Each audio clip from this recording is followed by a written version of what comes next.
that title isn't clickbait. Yes, apparently the LCS and CBLOL are going to be returning, or at least the brands will be returning in 2026, as noted by Joko and LCS EV basically confirming that he's heard the exact same things. And while I'm relieved and happy after months of pushing for that on here, on TikTok, on Twitter, and beyond, like being very intentional with YouTube titles, hashtag, like you name it, everything. I have pushed harder for this shit than anybody else in the space has. When the announcement finally came, the feeling that I ultimately got was, man, somebody better be held goddamn accountable for this continuous bad decision making that has plagued our region for a long period of time now. It's finals weekend. I want to be excited for it, and we will be by the end of this video. But we got a big elephant in the room to address first. Welcome back. Into the pit! Into the pit! Everyone get in here!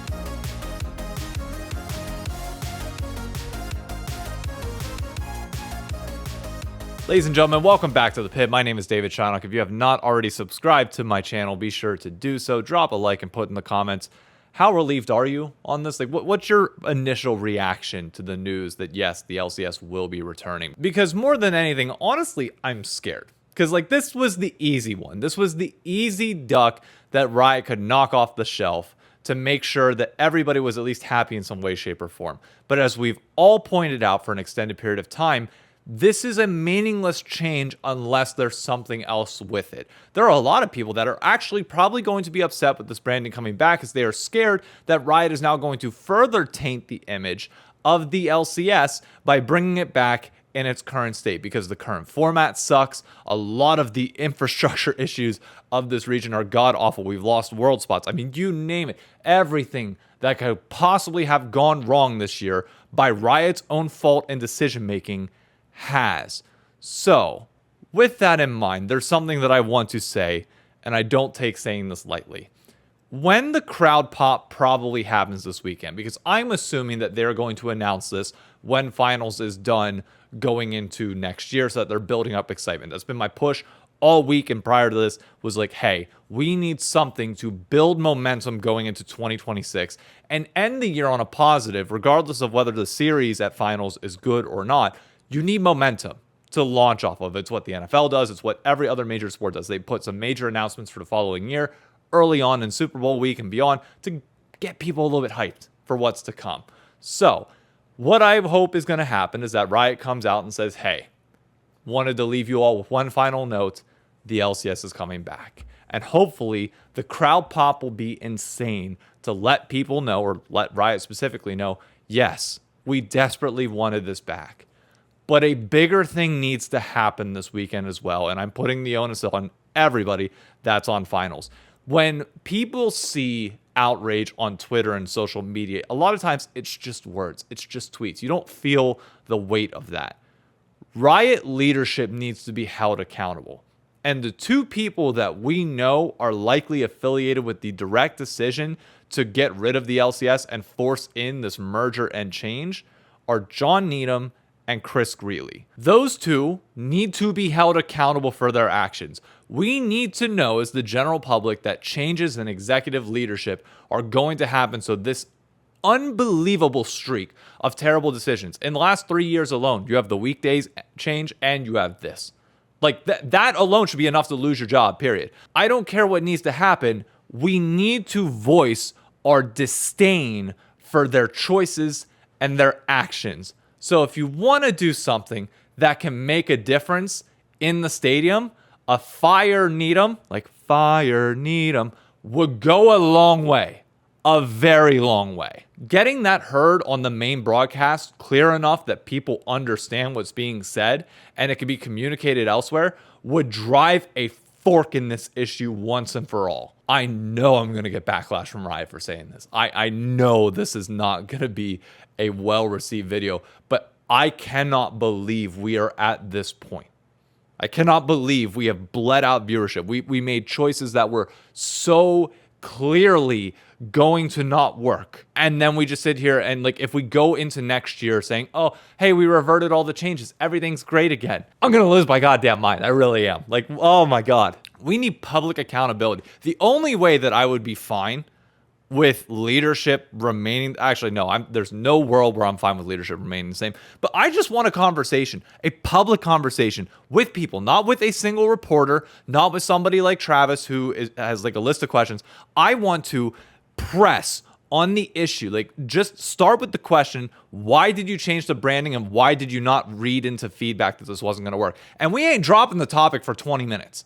Like, we're going back and forth and debating. We're not moving on to anything else. I'm not letting you shift topics. We're staying on this. Why the fuck did you think this was a good choice?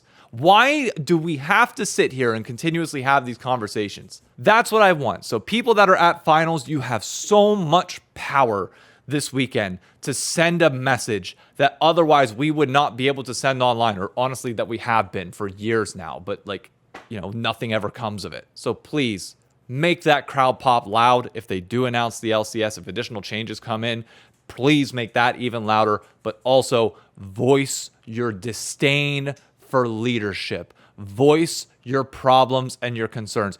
And to be very clear, because I feel like this has to be said in today's day and age, obviously, common sense applies in this situation. You can tell somebody that you're not happy with their decisions, but you don't go up and berate somebody to their face. You don't be disrespectful to the point where security's going to kick you out. Like, come on, like common sense with this shit, but make it known, make it heard and public. Okay, we got that part out of the way. We got the big news that is apparently coming. Done. Thank God. Let's talk about actual finals, because dear God, is this weekend actually going to be exciting. The Credit Union Center of Texas, I think. It's where COD Champs was back, 2 years ago now, when Optic Texas won their first ring since the Dynasty roster. Yeah, I have high expectations for this venue. I don't know if tickets are entirely sold out yet. I don't think they are, but I'm expecting the crowd to be absolutely incredible. And we do have hopefully a good finals matchup. I think it would be unfair to say that this year has more hype than last year, because I think last year going into it, everybody knew FlyQuest was going to probably 3-0 100 Thieves. They did, and the result would be this hype matchup between TL and FlyQuest that we've been waiting for, or at least we had previously, but we wanted to see again because those two teams were incredibly close.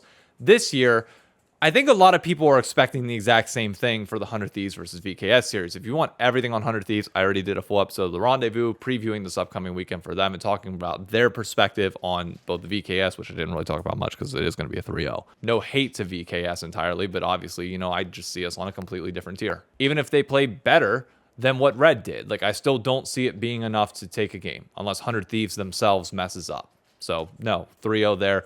Let's focus on finals.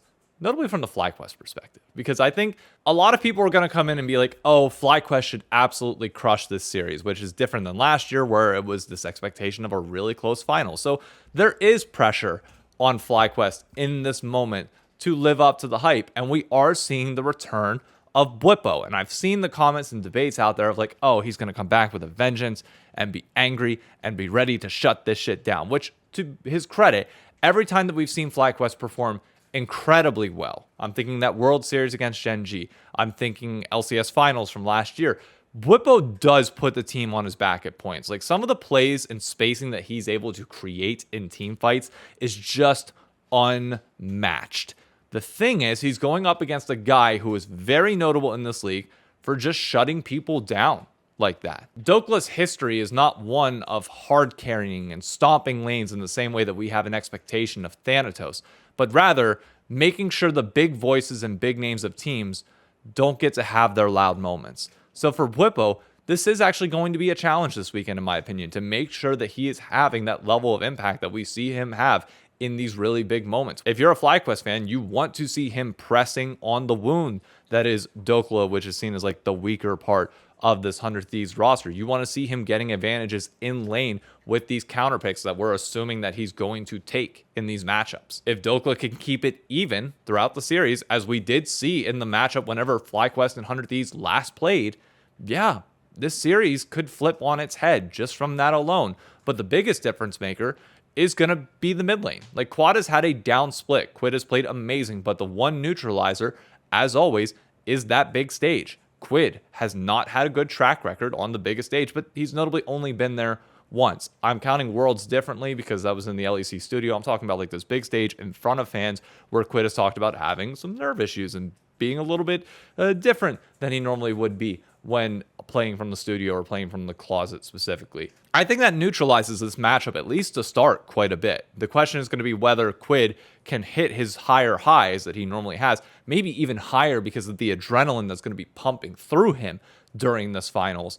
If he can hit that, 100 Thieves can absolutely take the series off of FlyQuest, and you worry about that one weak point that FlyQuest had in quad, pretty much all split. The jungle matchup is so heavily favored towards FlyQuest in this finals.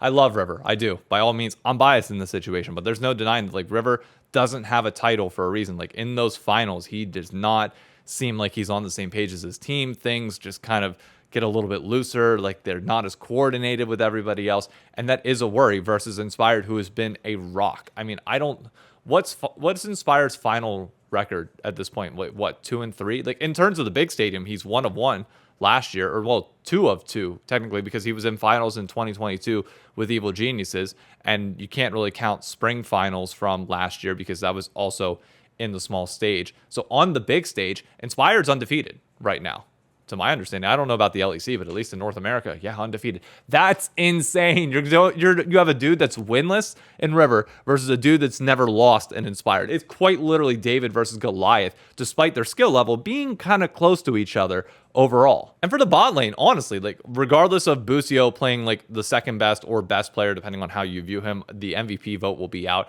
by this point. Whoever got it, congratulations to them. But Busio over Ayla is one where you do favor Busio, but ADC wise, I mean, both of these guys have stepped up in the biggest moments. FBI winning on the 2023 stage when the pressure was off with NRG over Cloud9.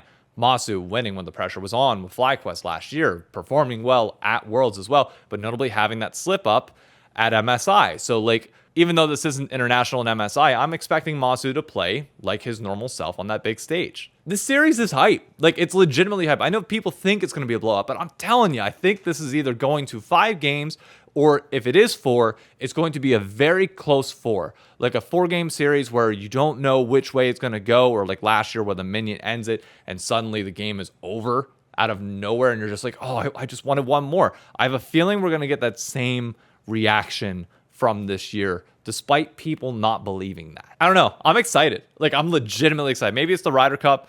Me going to that yesterday, it just has me feeling this grandiose scale of events right now and the excitement with it. But dude, I'm just I'm beaming from ear to ear right now, just ready for this weekend, ready for the crowd pops, ready for everything that comes with the stadium finals, because this is our one event that we get it each and every year. And don't forget, next year is going to be in Brazil, so we don't even know what that future looks like. Oh god, I cannot wait. Really quickly checking in on LTA Fantasy. I'm not updating my roster at all. I have 400 Thieves players and 1 FlyQuest player. There's no reason for me to change this at all, other than maybe picking 100 Thieves player, but I think the series is going to be close enough that the points are fine. Our leaderboard as we have it now, there's a notable lead up top. If you want to join yourself, join the Shineknockers Fantasy Group, ltafantasy.com. Still trying to hit 200 people. Don't think we're going to get close to that, but we at least hit 150 this split, which is pretty awesome. So thank you to the community who's all come together around this, who's had a fun time with it. The winner does get a skin, so we have 1 more week left of that. And honestly, the conversations that have come from LTA Fantasy and how it was structured this year, I really enjoyed, other than, again, I still wish I could only do a north or south thing, but that's just me. But I think that's it for this week. I was going to talk about Impact and his choice to leave Team Liquid and what Team Liquid might look like on Monday, but I have a feeling, based on finals and the rumors about the LCS, that we might be getting a bunch of news this weekend that will have its own video there. I'm actually going to take this mic with me to our LTA watch party that is in New York City on Sunday, so I can film reactions and content to whatever I need to. If you have the ability to come out and watch finals with us in New York, it's entirely free. Come on out. We're going to have a 1v1 station as well where you can play games against each other in between games, so we'll have the audio up. But dude, it's going to be a good time. I'm really excited for this weekend. I hope you are too. Next week, I feel is going to be very heavy in terms of a lot of the macro conversations that we're going to be having in the space. So for now, again, hold people accountable, but have a great time. If you can get the Fan Fest early, go out there, check out all the booths, whether it's the teams, the NACL teams, the Riot stuff, the Red Bull stuff, you name it. Go out, have a great time. Make sure at night, if you're going to finals, go out with friends, meet people there. Don't just stay in your hotel room. Go to the lobby bars, grab a drink, hang out with others. Make friends and make the most of this weekend, because LTA Finals is a place, it is a festival where fans of North American League of Legends all come together and can all celebrate not only fantastic series, but the ability to just hang out with other like-minded people that you wouldn't normally get unless you live in a major metro area. So please go have fun, go out, go party on Saturday night, come into Sunday and cheer your freaking ass off because LTA Finals or LCS Finals is finally here. Enjoy, everybody. See you on Monday.